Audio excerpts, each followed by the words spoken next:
به نام پروردگار مهرآفرین. ستایش خداوندی را سزاست که هستی آفرید و زیبایی و خرد را و این همه را در سایه مهر. امروز گرد هم آمده ایم تا گواه باشیم پیمان دو مهربان را و گواهی دهیم پیوند دو زندگی را، با این آرزو که آغازش خوش، نیمه راهش خوشتر و انجامش بسی دیر و دورتر باشد. آقای فراز عزیزم، آیا به من پروانه می دهی که تو را به همسری بهاره زیبا در بیاورم با این پیمان که در فراز و فرود، خوشی و دلتنگی، توانایی و ناتوانی و در تاریکی و روشنایی در کنار او و یار و همراه او باشی؟ آیا پروانه دارم؟ با جون دلبر.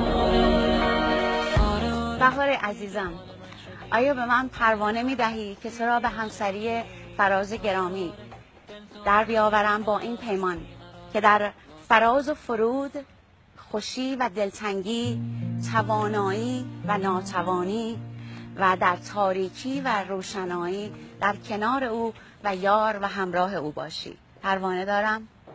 بله.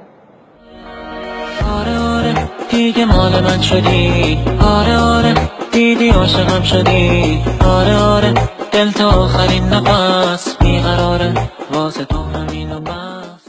برای روح همدیگه بیانش کنیم.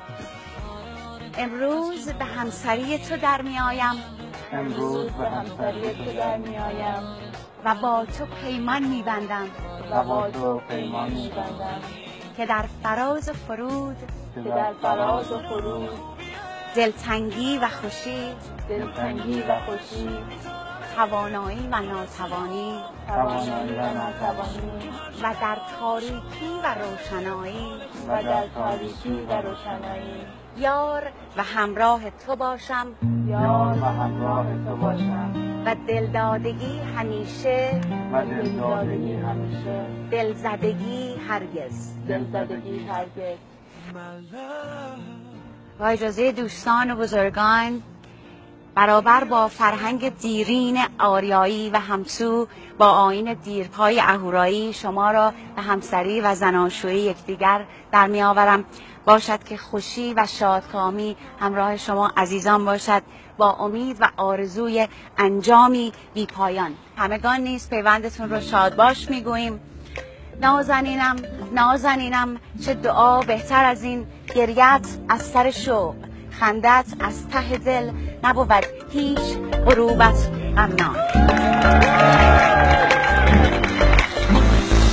تو با تمام قلب من نیومده یکی شدی، به قصد کشتن اومدی، تمام زندگی شدی، بیا به قلب عاشقم بهونه یک جنون بده، اگه مثل من عاشقی